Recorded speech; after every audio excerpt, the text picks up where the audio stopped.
Existem 3 processos de catequese. Primeiro de tudo, o que é catequese? Alguém pode me dizer o que é catequese? De todos que já estão comigo aqui há muito tempo mesmo, desde 2019, desde 2020, 2021, então 2022. Tem bastante tempo que vocês estão comigo, né? Sem falar no WhatsApp, sem falar nas visitas, sem falar nas conversas pessoais, sem falar em todos os tipos de partilha ou conversas que nós tivemos. Então, por favor, quando eu perguntar, por favor, gostaria que todos respondessem. E quem não entendeu alguma coisa, pode perguntar à vontade. Só levantar a mão, tá tudo certo. E me ajudem a lembrar onde eu estava, porque eu sempre me esqueço. Certo? E é isso. Catequese. O ensino oral da lei. Exatamente. Sim, é o estudo da doutrina, mas na verdade é o ensino oral. O Miguel falou, nós temos aqui no Evangelho de São Lucas, quando São Lucas começa o prólogo dele, ele fala: muitos empreenderam compor uma história dos acontecimentos que se realizaram entre nós, como nos transmitiram aqueles que foram desde o princípio testemunhas oculares e que se tornaram ministros da palavra. Então, pessoas que viram o que aconteceram, transmitiram aos apóstolos, e Lucas não é apóstolo, Lucas é evangelista. Lucas conviveu com São Paulo. Tá? Lucas conheceu São Pedro, mas ele não era apóstolo. Tem gente que as pessoas pensam que os evangelistas todos eram apóstolos. Não, São Lucas não. Então ele tá explicando por que ele está transformando o ensinamento dele em escrito. Boa noite. Ele está explicando por que ele está transformando aquilo que ele ouviu e escrevendo. Ele escreve para Teófilo. Teófilo, ninguém sabe quem é, mas Teo é Deus e Filo é amizade. Amizade de amigo, né? A filia, é o 3º grau da amizade. É o 2º grau da amizade. É o 2º grau do amor. Nós temos amor eros, filia e agape, certo? Então, São Lucas escreve para Teófilo. Esse filia, é um amigo de Deus. Então ele está explicando para uma alma que é amiga de Deus. Está passando esses ensinamentos. Então isso é catequese, certo? Ótimo. E existem 3 níveis de catequese. Na verdade existem 2, mas eu gosto de falar que existem 3. Do método que eu desenvolvi, são 3 níveis de catequese. Por que vocês estão aqui e não estão nas outras turmas? Por que eu tive que fazer isso? Porque colocá-los, pessoas que querem se aprofundar na fé e pessoas que já estão acostumadas com o tipo de catequese que eu aplico, voltarem para um nível de catequese inicial, é negativo? Sim. Tenta passar a 5ª marcha, né, Tito? Joga a primeira. Não é um problema, não dá? A caixa de marcha vai passar qual, não vai? Dá tilt, não dá? Mas não é porque eu sou melhor não, tá? Porque tem um problema humano na paróquia. As pessoas têm um problema humano de me associar a algo superior, e é péssimo para a minha vida. Não é isso. Porque nós temos 3 níveis de catequese. Alguém sabe os 3 níveis? Um deles é magistério. Não é isso que eu quero falar. Todos os níveis são palavras gregas. Vou começar com a primeira. Ora, pois. Olha, peraí. Eu sei ler, eu não sei falar, é diferente. Pedagogia. Pairos é o quê? Criança. Agogen, conduzir crianças. Pedagogia. Então, é o primeiro nível da catequese, que a gente chama de catequese superficial. Então, a gente não chama de catequese superficial diminuindo a catequese inicial. A gente não está... como é que a gente fala? A gente não está ridicularizando, tá? Uma catequese inicial. Meus 2 afilhados estavam ali. Quando eu cheguei, eu e a Alexa, meus 2 afilhados estavam lá, de 8 e de 12 anos, fazendo a catequese inicial. É necessário a catequese paidos agogen, certo? A pedagogia. Na escola também é assim, não é? Só que pessoas que querem se aprofundar, ou então já estão muito tempo aprofundadas, elas precisam de algo mais elevado. Que são mistagogia, que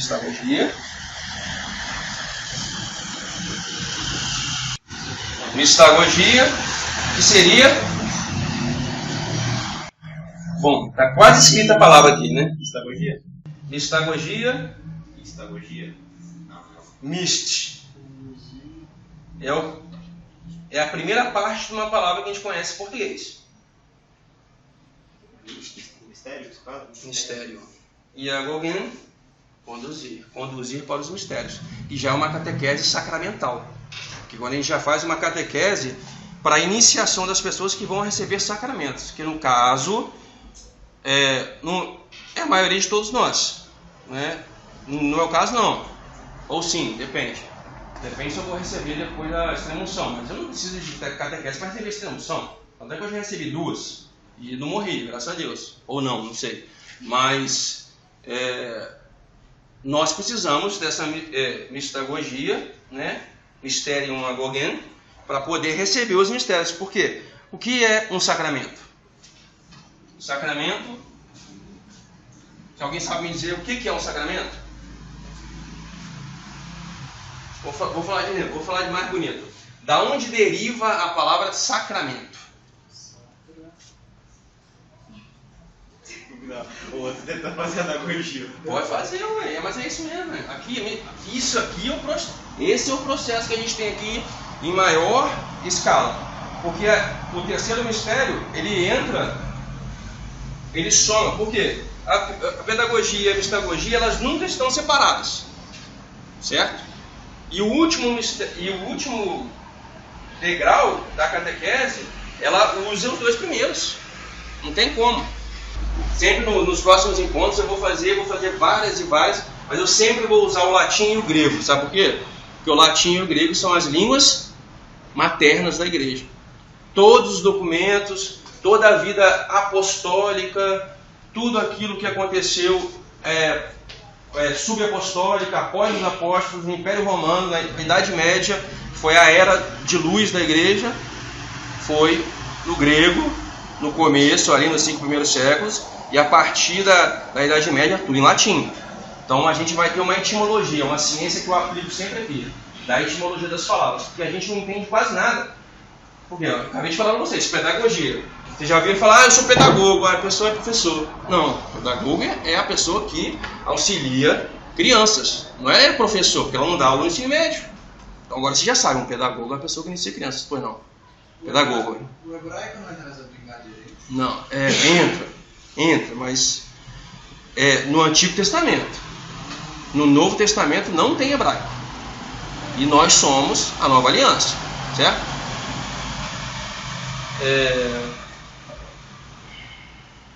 Tá. E a etimologia, a ciência da etimologia. Eu sempre vou usar porque a gente vai começar a prestar mais atenção nas coisas.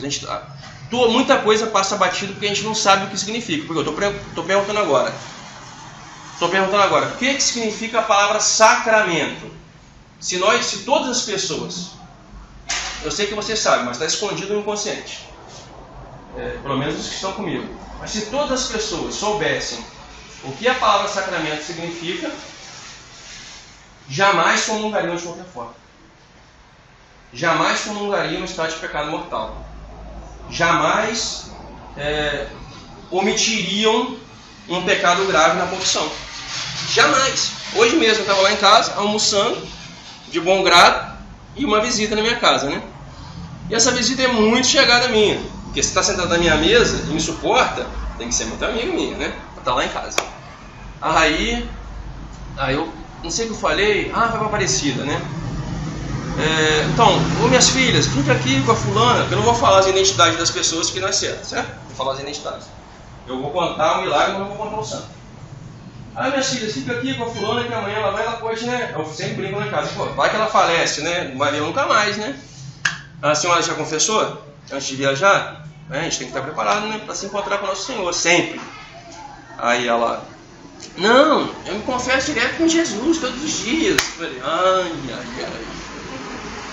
Ô, minha querida, você não sabe que os sacramentos foram um presente que nosso Senhor deixou para nós? Não, mas eu não preciso disso, porque não sei o quê. Tá, vamos voltar para a palavra sacramento.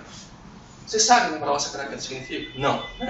Tá ok. Sacramento vem da palavra latina sacramentum.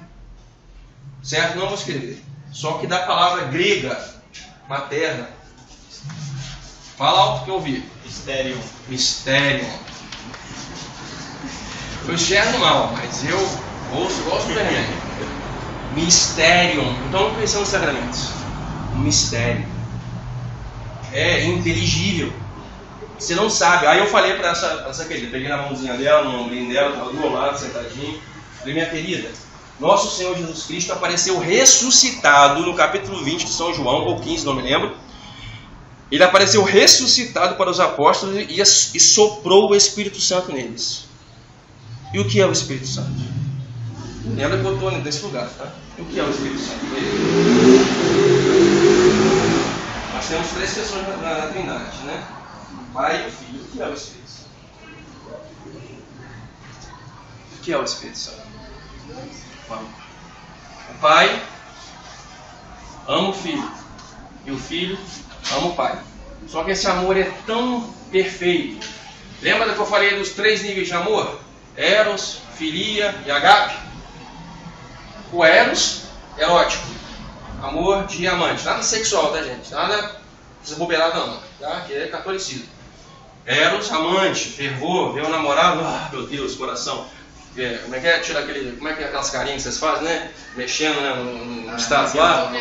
Então, esse amor assim, fulgurante, né? De namorado. Que às vezes nem precisa encostar a mão. Só de ver. Castidade, sempre. Temos o amor filia, que é o amor de amizade. Tipo, né, aquele amigo que briga com você todo dia, que vai na tua loja, que enche teu saco, e enche o saco dele. Mas só que aquela amizade é tão. Mas é uma amizade profunda, né? Aquela amizade é tão forte, tão forte, tão forte que nada abala aquela amizade. Isso é filia. Isso é de Deus, né, irmão? Isso é de Deus. Entendeu? É uma coisa maravilhosa. Essas amizades são as melhores. Que a gente pode ser. Nós podemos ser nós mesmos. A gente não tem capa nenhuma. Não tem esse negócio de ser, eu finjo que eu tenho que ser politicamente correto, que já é quase improvável de eu ser um cara politicamente correto, né? Mas todo católico não deveria ser politicamente católico. Diplomático é uma coisa, politicamente correto é outra coisa, certo? E nós temos o filia. E nós temos a terceira fase do amor, que é o agape. É grego, não é português. Agape, certo? E esse amor agape, essa perfeição divina, esse amor que nós não temos esse amor, tá? Porque não é um amor humano, é um amor divino. O eros e o filia, nós temos ele humanamente sim, mas mesmo essa forma de amor, mesmo sendo humana, vem de Deus. Porque há um dogma na Igreja Católica, ou seja, na lei natural, como assim dizer, que é da Igreja Católica, porque a Igreja Católica foi fundada por Deus, e Deus criou todas as coisas. Se Deus criou todas as coisas, a Igreja Católica só está replicando aquilo que Ele já criou. Certo? Filosoficamente falando, essa é a realidade.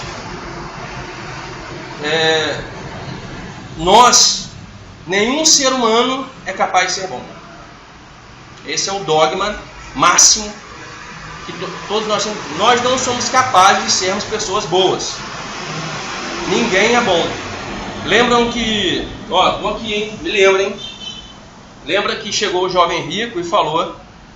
Não sei se foi o jovem rico... Foi um dos jovens que chegam para Jesus e falam, né? Meu bom Senhor... meu bom Jesus... Alguma coisa assim, não me lembro da expressão. Por que me chamas de bom?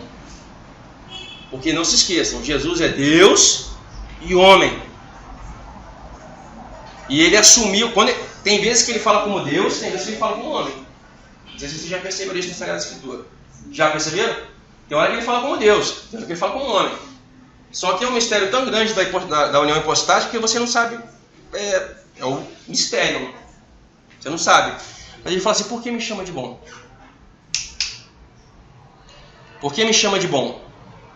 Só Deus é bom. Jesus, o homem, Deus, falou para aquele que só Deus é bom. Nessa frase, se o próprio Deus encarnado falou para aquele homem que só Deus é bom, esse é um ensinamento que passa batido. Ninguém percebe isso. Mas você fala, porque Jesus é filho de Deus. É porque ele não é Deus, é negativo. Jesus é Deus. Quem me vê, vê o Pai. Falou São Felipe, certo? Mas se alguém usar esse argumento, por exemplo, como um argumento contra, então, a identidade da santidade, o estado de santidade. Explica melhor, me pergunta melhor.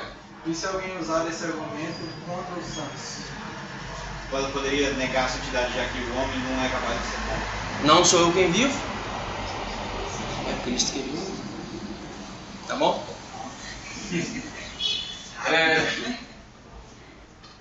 Esse amor agape, esse amor perfeitão, vira uma pessoa, se personifica, e é o Espírito Santo. Eu voltando à explicação da confissão lá, né? Eu não esqueci não. Então eu falei para essa senhora, senhora, Mas se voltar, eu acho que eu entendi, eu não tenho certeza. O amor de Maria para com Jesus não é tão grande quanto o pai para o filho. Então não é agape também. O único amor agape é do pai para o filho. só essa relação da Trindade. Não, o amor de Nossa Senhora ele é superior ao amor de todos os anjos, de todos os santos, juntos, gerados. Os anjos são só um número fixo, né? Mas todos os homens que nasceram, que estão nascendo, que vão nascer, e todos os anjos já criados, juntos, o amor dela é maior. Mas nós estamos falando de criaturas. Deus é criador. Então esse amor é o amor do Criador. Mas esse amor que está nela vem de Deus, não é dela. Então esse amor agape, então Jesus soprou esse amor agape nos apóstolos. Soprou, ide e perdoai os pecados. Não foi isso que Jesus falou no Evangelho de São João, capítulo 20? Ou não? Ou eu estou inventando uma passagem da Escritura? Ele falou, né? Perdoai os pecados. Aqueles que vós perdoarem os pecados serão... E que não perdoarem, não serão perdoados, ou depende da tradução, serão retidos. Ou seja, não serão perdoados. Aí eu falei para essa pessoa, olha, isso está ouvindo? A senhora ama Jesus? Ela ama. Então, a senhora já ouviu isso, que o sacramento é um mistério, o sacramento é uma ferramenta garantida, instituída por nosso Senhor Jesus Cristo para que nós nos salvemos. Ele criou essa ferramenta para nós, porque Ele sabe que nós não conseguimos ser bons. Ele sabe que nós somos incapazes. Eu vou explicar essa questão do incapaz daqui a pouco, eu acho. Tomara que eu consiga. Ele sabe, aí eu falei, olha, Ele criou a Santa Missa. Ele criou, mas para ter acesso a ela, você tem que estar em estado de amizade com Ele. Então, se Ele criou esse presente para nós, e instituiu esse presente que é um mistério que você não consegue entender, por que não usufruir dele? Porque, aí eu falei para ela, não, tá certo, eu acredito que a bondade de Deus no coração da senhora possa te levar a uma contrição, que você se arrependa dos seus erros. Mas isso é um caminho não revelado. Ninguém nunca revelou isso. Não está escrito nem no magistério oral, nem na tradição oral, nem nas Sagradas Escrituras, que é a tradição escrita, e nem no magistério, ou seja, os papas, os santos, que publicaram obras sobre o entendimento dos ensinamentos de Nosso Senhor Jesus Cristo há 2000 anos. Nunca foi explicado isso. Isso nunca foi inventado por nenhum doutor. Nosso Senhor Jesus Cristo, se a gente falar que tudo está na Bíblia, e eu acredito que está, só que a gente não consegue extrair dela, a gente não tem capacidade de extrair dela, né? Mental, inteligente, a gente precisa dos santos, a gente precisa dos 2000 anos, a gente precisa da tradição, a gente precisa do magistério. E só que se a gente pensar que a gente pode se salvar baseado só na misericórdia e não olhar para aquilo que Deus deixou fisicamente, as ferramentas visíveis, que são 7 sacramentos, é muito arriscado. Não chega a ser soberba? Não é soberba porque você estaria julgando o coração da pessoa. Entendeu? Você estaria... Porque essa pessoa que eu estava conversando, eu tenho certeza absoluta que não é uma pessoa soberba. Se fosse outras pessoas, se fosse eu falando, seria soberba. Será que é mais inocência? Sim, é falta de conhecimento. Quando eu falei para ela essas questões do sacramento, Jesus ressuscitado, soprou o amor, soprou o Espírito Santo, expliquei para ela que o Espírito... Não assim quando eu explicando para você, lógico, né? Soprou o Espírito Santo. O Espírito Santo é o amor do Pai, do Filho pelo Pai, que é a terceira pessoa da Santíssima Trindade. soprou sobre ele esse poder, e deu esse poder, e é uma coisa garantida, e a gente nem precisa sentir. Quem que sai do confessionário aqui se sente perdoado? Ah, ninguém! Ninguém! Você sai do confessionário assim. Acho que eu nem confessei isso. Desculpa, né? Acho que está faltando alguma coisa. Principalmente esses jovens novos, né? Esse cara novo que entrar para a igreja agora. Acho que eu esqueci de falar aquele olhar que eu dei para Carmen. Fica naquele negócio na cabeça, não acredita na misericórdia, não confessa os pecados veniais, não faz aquele. Não sabe os 10 mandamentos, não sabe os 10 mandamentos de cor, né? Aí fica nesse trem, né? Mas ninguém se sente perdoado. Mas não é para sentir. Ninguém disse que é para sentir. Quantas vezes vocês comungaram e não sentiram nada? Nada. N vezes. Mas nós sabemos. Por isso que é a fé. É a fé no sacramento. A fé no mistério. Quem instituiu? Foi qualquer um? Desculpa a palavra. Foi qualquer Zé Ruela que instituiu essa realidade para nós? Não foi. Foi Deus que se fez homem. Há pouco tempo a gente comemorou isso, né? A gente teve a solenidade. Qual a solenidade que a gente teve, dia 25 de março?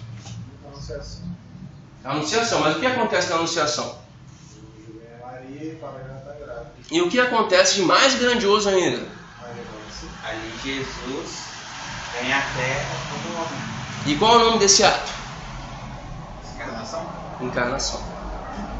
A encarnação de Deus. Deus se deu o trabalho, olha, de tomar uma natureza humana para ele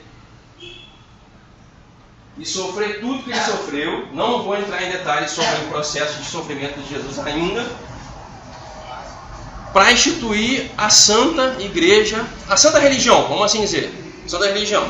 Porque quando a gente fala hoje em dia a palavra igreja, tem muita gente que tem repulsa, não é aqui, obviamente. Mas eu até auxilio, como algumas pessoas gostam de evangelizar aqui, vamos tentar ganhar as pessoas, né, vocês já estão aqui há bastante tempo, vamos tentar ganhar as pessoas sem muitos apelos religiosos, entendeu? Vamos mostrar para as pessoas como nós somos resolvidos e felizes de ser católicos. Vamos fazer as nossas práticas religiosas. Nós sabemos tão bom quanto ela é para nós. Mas não vamos ficar pregando para as pessoas compromissos religiosos, mas sim compromissos virtuosos. Porque no fim das contas é o que a gente vai ver agora com a anagogia. Eu já falei sem querer. Que eu acho que eu amarrei tudo da confissão, eu falei para a senhora e tal. Aí eu falei, a senhora sabia disso que eu falei com a senhora agora? Ela, não, nunca ouvi falar nisso. Então a partir de hoje, nunca mais repita que você se confessa com o nosso Senhor Jesus Cristo, só com Ele. Pode continuar, isso se chama exame de consciência.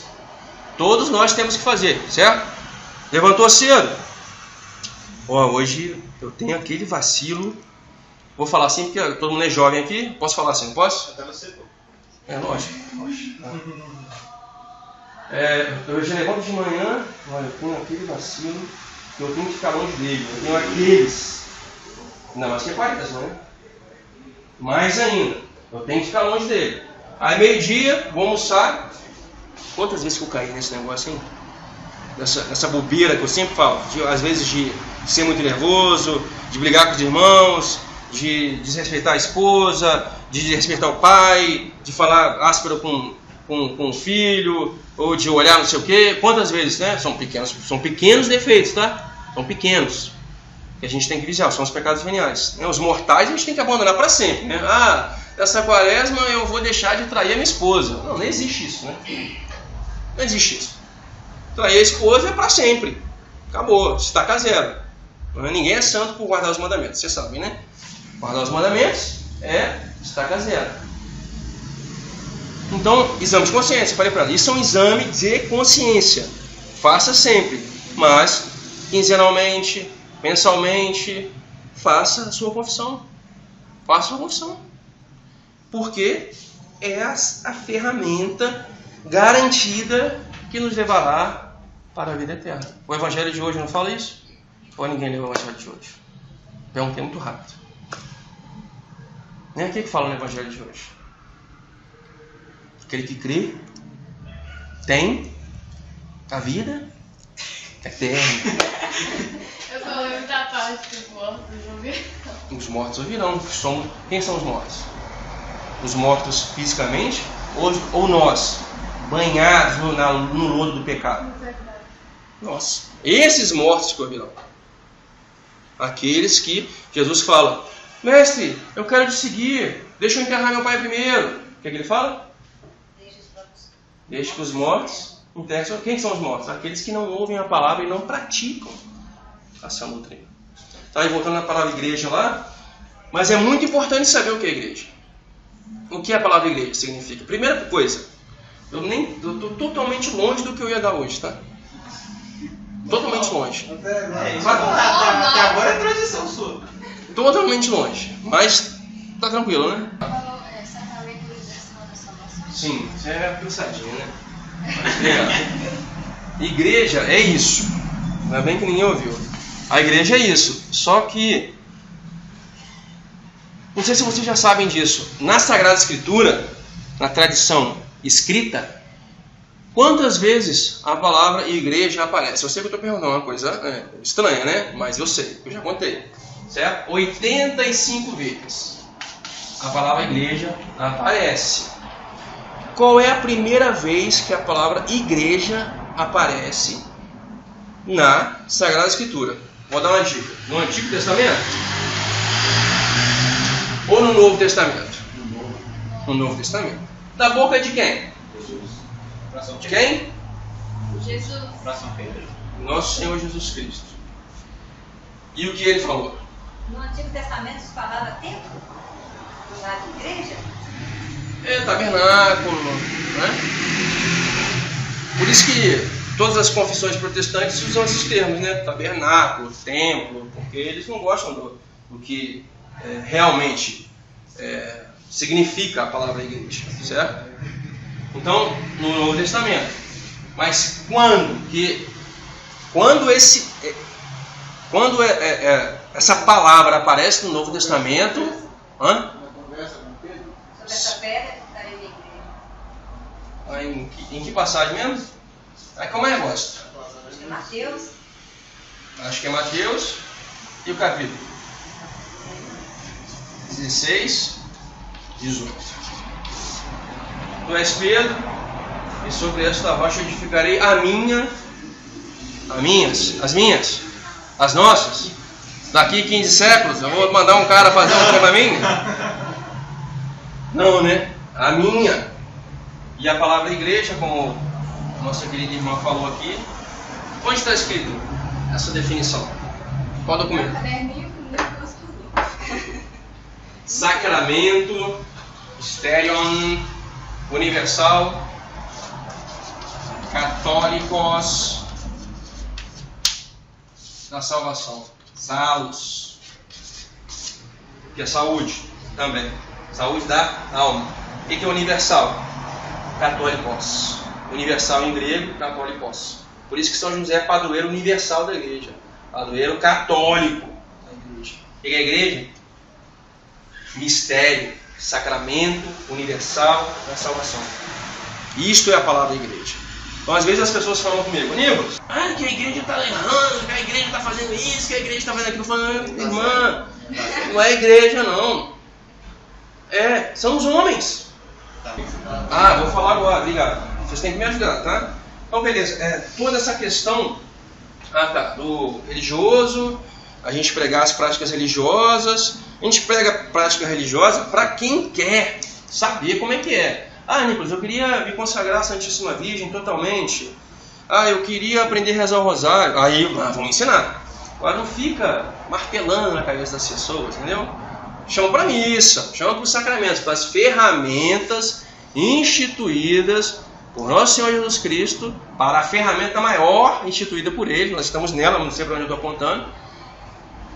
Para a ferramenta maior, chama para isso, né? É isso que a gente chama, vamos para a missa, vamos conversar, né? Vamos rezar um bocadinho. Mas, beleza. Por quê? Nós precisamos de um terceiro processo, que é o terceiro nível de catequese. Anda não. Mas valeu, muito obrigado. Foi muito bom. Você lembrou o nome difícil? Anagogia. Ana significa céu, gogen, conduzir para o céu. Nós somos conduzidos para as realidades celestes. É uma coisa muito profunda. Então, através da pedagogia inicial, onde nós conhecemos dogmas, nomes, leis, 10 mandamentos e etc., nós caímos numa mistagogia, onde nós somos introduzidos aos mistérios criados por nosso Senhor Jesus Cristo e administrado pela igreja, onde nós conseguimos, fazemos o usufruto, porque, como eu falei antes, ninguém é bom. Mas como ser bom? É possível ser bom. Mas como, Nicolas, se você não pode ser bom? Não, eu não posso ser bom, mas Deus pode ser bom em mim. O tratado bate muito nessa tecla. Trata, lógico. Aquilo ali é um tratado de Mariologia e teologia cristocêntrica maravilhosa. Tem que ler o tratado sempre. Embora eu não leia, mas tem que ter. Tem que ser verdadeiro. Eu já estudei muito o tratado, mas eu parei de ler. Mas eu vou voltar a ler. Minha consagração eu começo a renovar amanhã, se Deus quiser. Então, beleza. Aí, pela mistagogia, você é introduzido nos mistérios, até de maneira, às vezes, ainda superficial. Mas, dependendo do catequista, ele vai exigir. E, para quê? A soma desses dois, você recebendo os sacramentos, você vai estar em estado de graça, obviamente. Lembra daquele esquema gigantesco que eu fiz das virtudes, dos dons? Não vou fazer, mas eu ia fazer, né? Então, eu vou fazer ainda, no estado de graça. O que é o estado de graça? Vou fazer ainda. Hoje não dá, não. Então, esses dois processos vão nos levar para a anagogia, que é a vida virtuosa. É a vida verdadeira, é a vida boa. A gente chama de, Aristóteles chamava de eudaimonia, né? Eudaimonia é o conceito de felicidade, né? Grego tem eudaimonia, tem um conselho eudaimônico. E como é que é quando a pessoa só gosta de prazer? Como é que a gente chama? Pessoas prazerosas? Eu sei o que você fala, né, cara?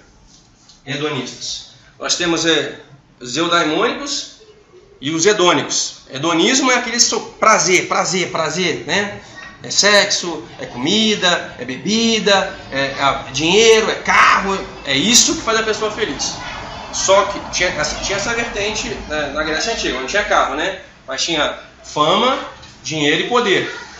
Mas tinha também aqueles que tinham como eudaimonia virtudes, né? As pessoas que gostavam de prezar, zelar por uma vida boa, pessoas boas, que buscavam o intelecto, que buscavam instruir as crianças, buscavam instruir os necessitados, buscavam viver de uma maneira sublime a sua humanidade. Isso é o daimonia. Isso é o conceito de felicidade. Tá? Isso na Grécia Antiga. Nosso Senhor Jesus Cristo nem tinha se revelado ainda. Tá? Então, Posso perguntar um negócio que literalmente nada a ver com tudo que vocês vão botar? segura a pergunta então. Tá? Senão você vai me inventar. E isso Nicolas, por que você está falando de filosofia grega? Porque se Deus permitiu que a filosofia grega existisse, porque Ele deixou que a bondade nascesse na razão de alguém. O que é filosofia? O que é filosofia? Você não ouve os podcasts, né? Não é uma mescla entre as duas palavras, das palavras de uma variação de filha com filo. Filo, eu já falei mais cedo. Filo, eu já falei mais cedo que era. Sim. Teófilo. Filo. Filo o quê? Amizade. É um amor de amizade. A variação da palavra filha, filo e sofia é sabedoria. Sim. Conhecimento, inteligência. Então, filo é amigo ou amante. Pitágoras gostava de falar amante. E Sofia, sabedoria.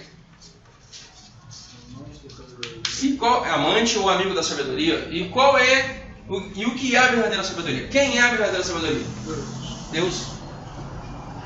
Então, a filosofia grega, que depois vai se tornar no aristotelismo, adotado por Santo Tomás de Aquino, e vira o tomismo, tem tudo a ver conosco.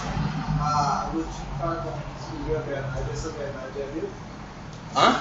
Agostinho fala nas condições que descobriu a verdade, essa verdade também é Deus? Sim, com certeza. Não foi a verdade. É uma verdade anagógica, que te eleva.